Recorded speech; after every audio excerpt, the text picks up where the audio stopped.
Hello, everyone, and welcome back to the final session of Shadow of the Colossus. Thanks for sticking for me this long. Tonight we should be able to go ahead and finish the game.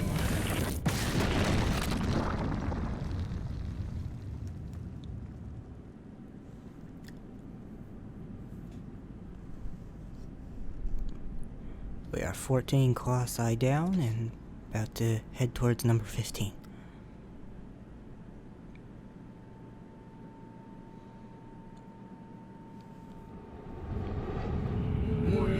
Thy next foe is... A giant has fallen into the valley. It acts as a sentry to a destroyed city.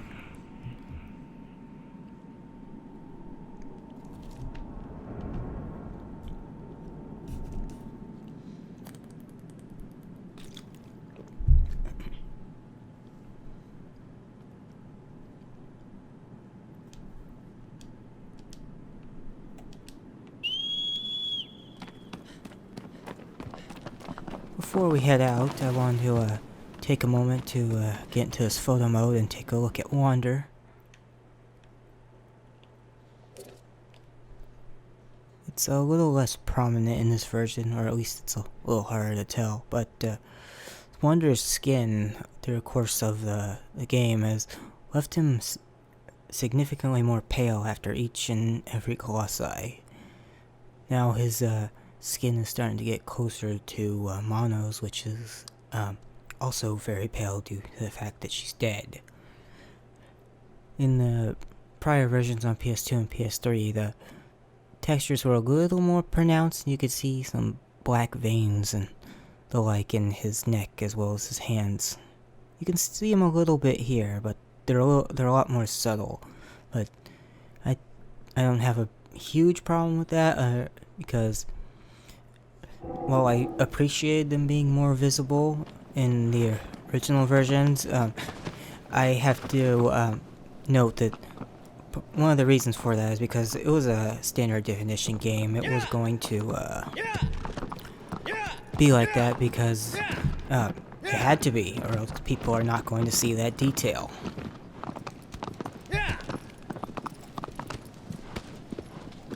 Otherwise.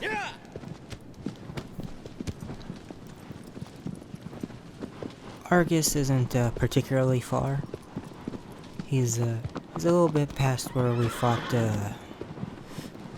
Colossus, I think, the one who looks like the Aztec dog god that I was speaking about, Xolotl.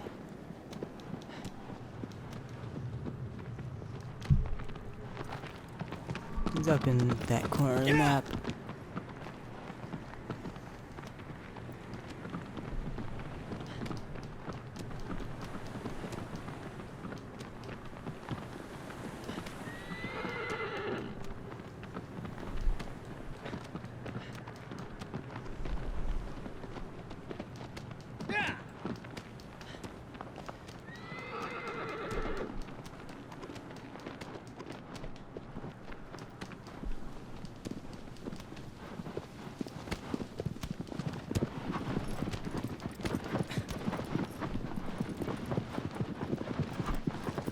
We'll take a longer look at them later, but notice the large light shafts that have been appearing and where they end up in the land as the game progresses.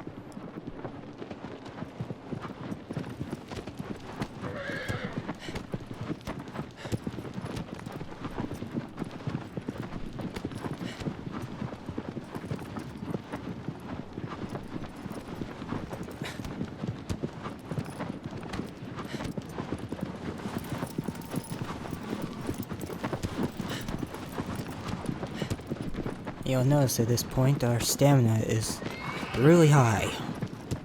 Much more so than when we arrived here. Not bad for being a sickly pale.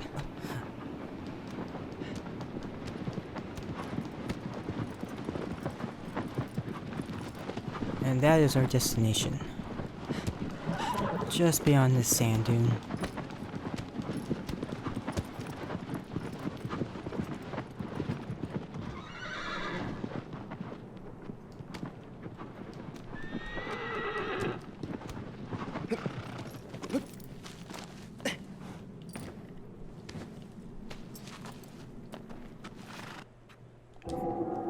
Wrong one.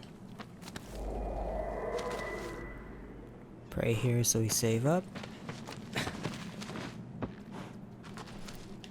I want to note that the vegetation around here is somewhat very reminiscent of the Middle East. In places like Egypt, there's ferns and fronds and sort of palm-like plants scattered around this location. And I think that is intentional, as a lot of the stonework and architectural design here give me a sort of a modern-day Babylon vibe. Oh, crystal... white-tailed lizard. And there goes our stamina a little more.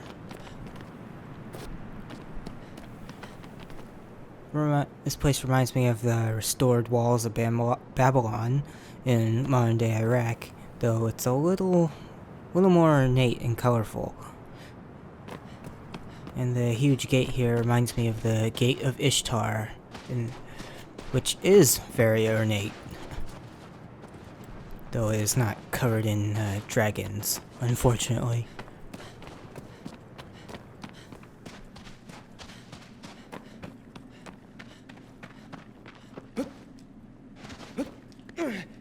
Large columns everywhere. This place has been abandoned for quite a while to have fallen apart in such a way.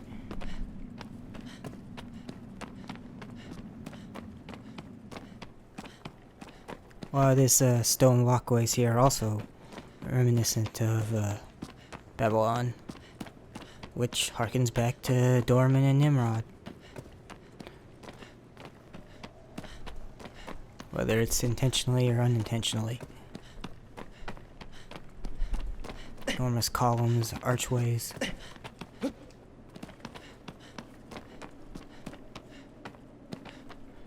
Nice sense of continuity here. This, for example, this huge piece of stone has fallen and crashed and crushed through these stairs. It originated from up there. I always appreciate that sort of environmental storytelling. Same with these.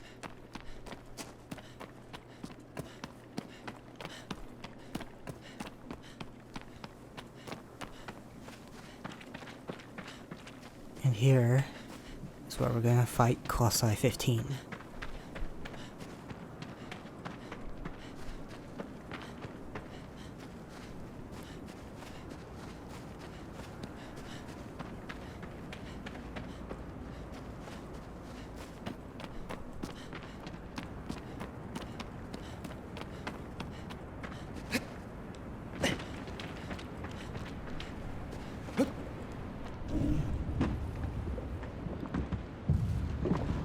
Colossus number 15. Argus.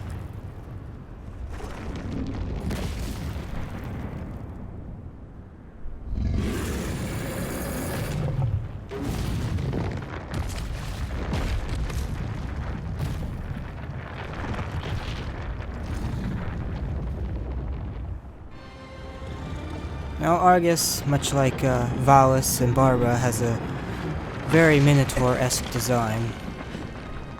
And much like Valus, our original Colossi, he is wielding a weapon in one of his hands. The left hand, same as him. While Valus had a large hammer-like weapon, Argus here has a sort of a crude machete made out of several large stones bound together by a rather ornate binding and hilt. Lots of intricate detail was carved into that, much like the rest of his armor. Now, we can't climb his legs normally as they are fleshy. So, what do we do?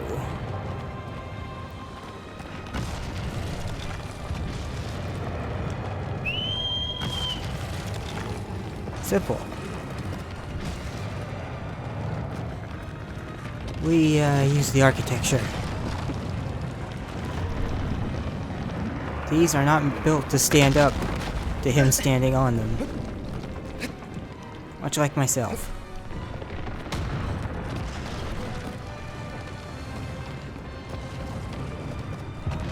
The overall design of this place gives me like a sort of fortress vibe, almost. To those familiar with Demon Souls, this place is a lot like the Tower Knight's boss arena.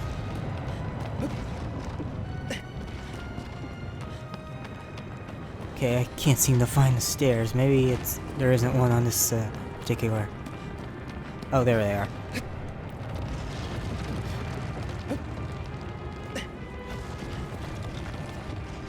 Anyways,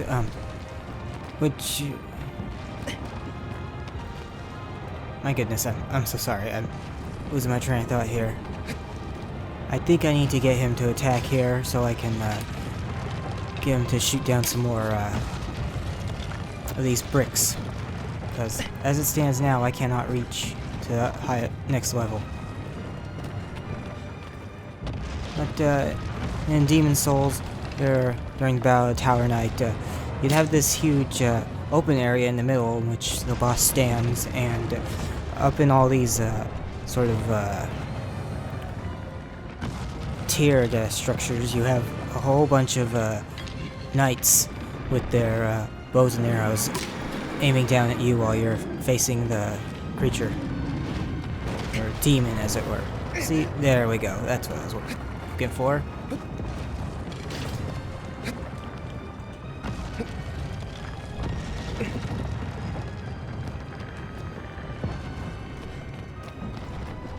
This is a lot more complex and ornate than that, and obviously Shadow Colossus being a PS2 game and Demon Souls on PS3 being predated by it, it's obviously not one is not a reference to the other. Okay, he's closer to this bridge.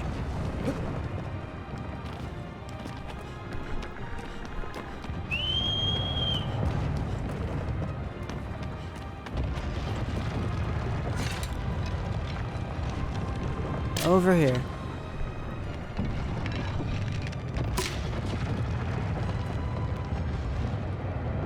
As I was saying about his armor, it's very ornate, and the shoulder pad on his right there really gives me like a pseudo samurai vibe. His face armor is really ornate.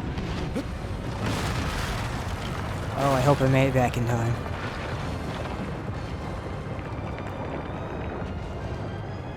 Yes, I did. Thank goodness.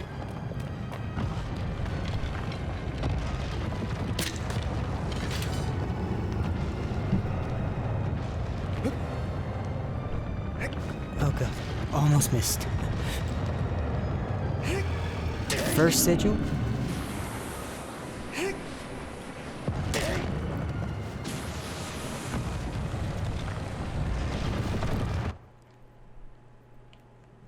Notice his mask here. Lots of intricately carved details and stonework. It's got also its own pseudo-Aztec look to it. And then, of course, as I was speaking about the shoulder armor, it's got the plated sort of samurai look to it.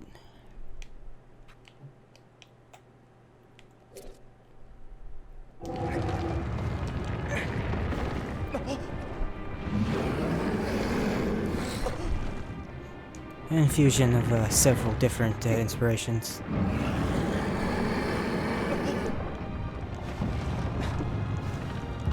Hold still there, are you?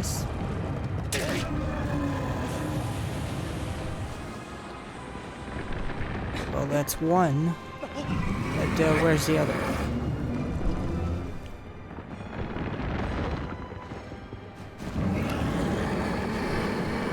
Should be noted that since it's just an easy to overlook fact that several of these Colossus, the human ones in particular, make it clear that they are smart enough for tool use, which puts them a little higher on the chain than just big dumb monsters or anything like that.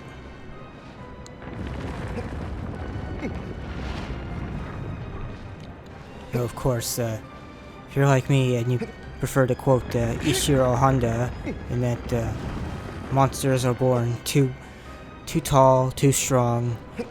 This world is not made for them, and that is their tragedy. I just did, Dorman. We're not expressly evil, we just have inability to coexist. Just by nature of how we exist. And that hidden vital is right there. Gotta get him to slam down on us.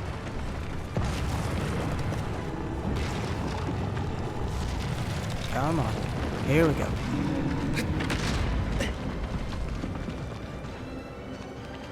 Oop. Hold it. And... good night. Valley of the Fallen.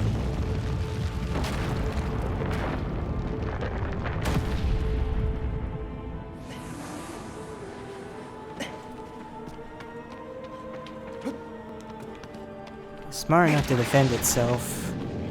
I mean, in the end, it only raised its weapon because it didn't want to die. I mean, can you blame it?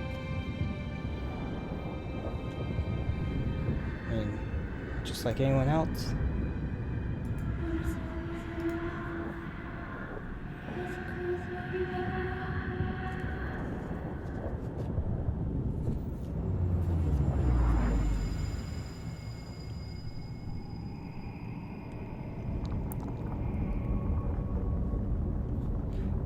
We are one Colossus away from the finish line.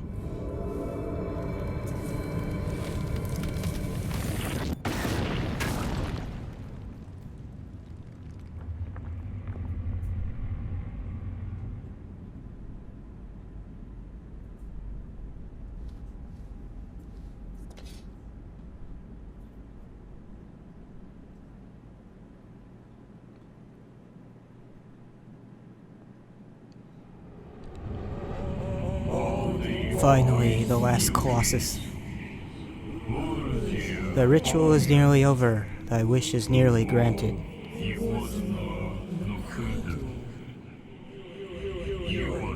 But someone now stands to get in thy way.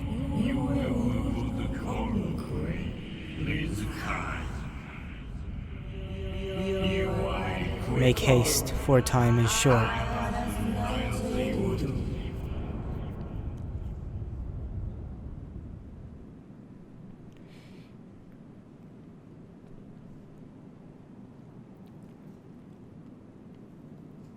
Dorman spoke of someone getting in our way.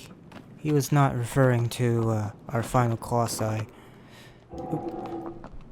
Any more so than he was any of the other 15.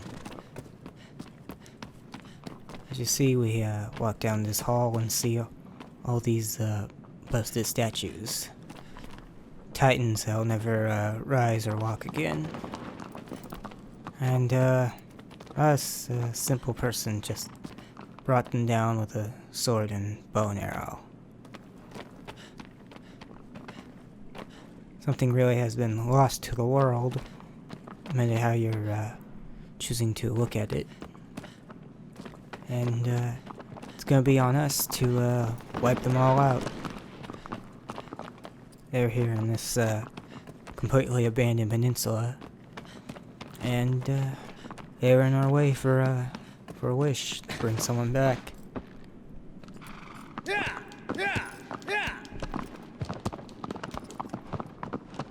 Very gray bit of morality there. Is it right? That's up to individual interpretation. I used to think I knew, but back when I originally played this, but over the years I've not been able to choose one way or the other anymore. It's a similar thing with me in The Last of Us. When I originally finished that game, I had very strong feelings going one way with that. If it was right or wrong. And then the more I thought about it, the more I didn't change my opinion necessarily. I just realized I couldn't effectively form one because it's such a it's a shade of gray. It's a dark shade of gray, but gray nonetheless.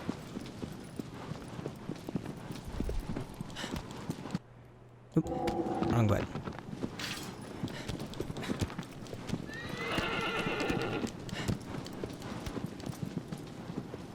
Now, this final Colossus is at the end of the map. It's gonna be a little bit of a jaunt.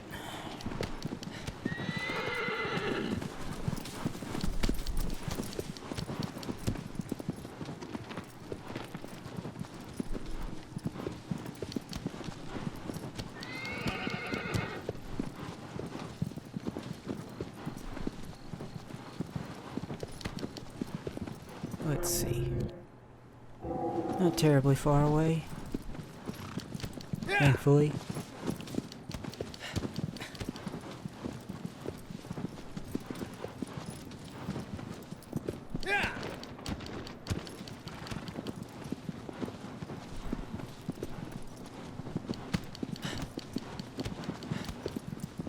I'm not sure of what the exact quadrant on the map it's in, but I can say fairly certainly it's still in this version. They've been completely accurate to do so with everything else.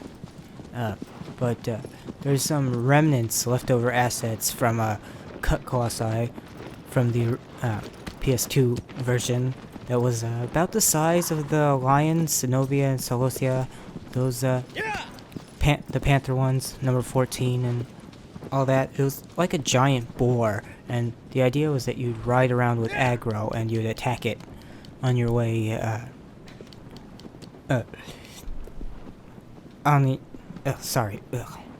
in the field, and your goal was to lead it underneath some large Stonehenge-like structures and force it to fall on it in order to slow it down so you could get on and stab its back.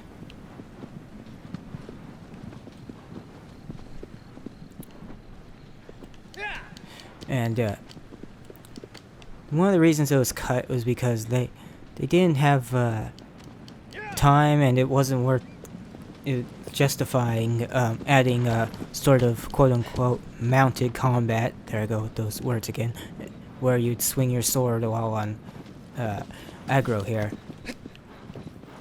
Moves and everything dedicated to that for a single Colossi. There were other Colossi that were going to use this mechanic, but they ended up being cut as well, so it was even less justified to go about keeping it. Try to get a good look at Wander here. Even more pale, sickly looking. As we near the end, and we've had all that black tendrils and spiritual shadows and all that enter our body. Oh. Oh. Interrupting these damn speeches for cutting the tails off lizards. And oh, I see it. I see the henge. Let's go check that out before we go defeat the final Colossi. And it's right next to a save point, so super justified.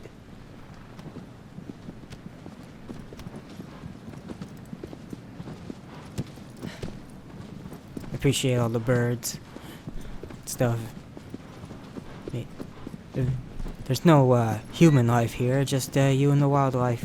And the way that you got these rolling hills and these large sort of igneous rock formations, and some of them are in darker colors. It's very it's got this, the end of the map is a very Irish, Ireland, Scotland sort of vibe to me. I mean, look at the way some of these structures are built in some of these rocks that call them mine castles. There's the henge. Oh, I thought that rock in the background covered in moss over there was a save point. No, it's not.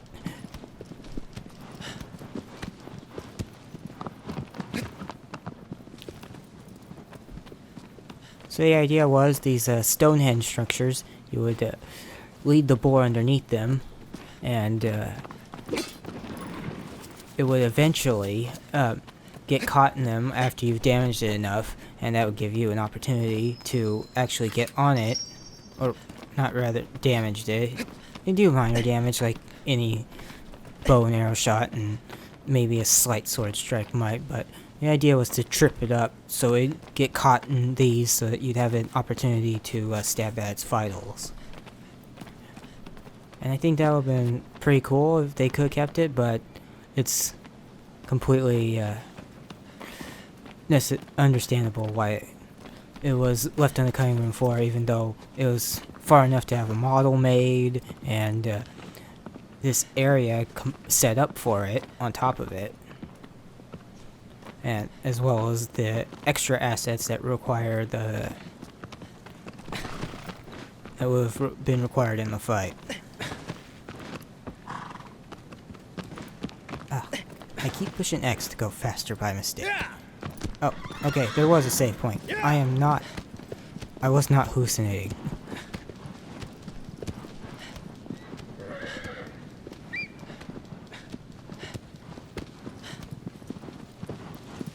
Notice also now that the sky is darkening, because until now, the game has been just a single. It's not clear how long this takes place over. I always assumed it was like over the course of a day, maybe. Either that or Wander got a really, really far head start over Iman and his troop of soldiers that are tracking us a few cutscenes ago.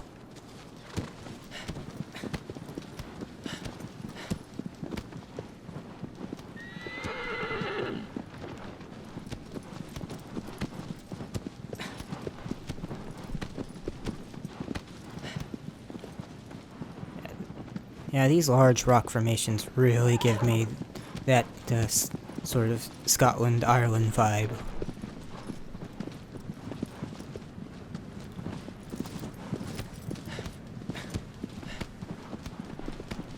Very pretty, very majestic.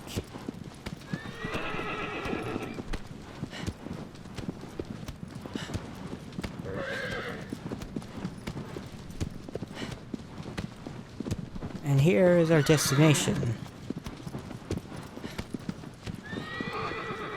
The final gate. But first, before we go take a look at that, let's look at this in the background. I made note of these large columns of light that are popping up all over the map. Each and every one of those is directly above where you've slayed a Colossi. And I like to think, in fact, we'll discuss it in a little bit more, but these pillars of light are what transport you back to the Shrine of Worship after you kill each Colossi. And I think that really ties into the whole bit about Dorman being sort of a column of light himself when you speak to him in the halls of the Shrine of Worship, showing how they're all connected. Now here's the final seal.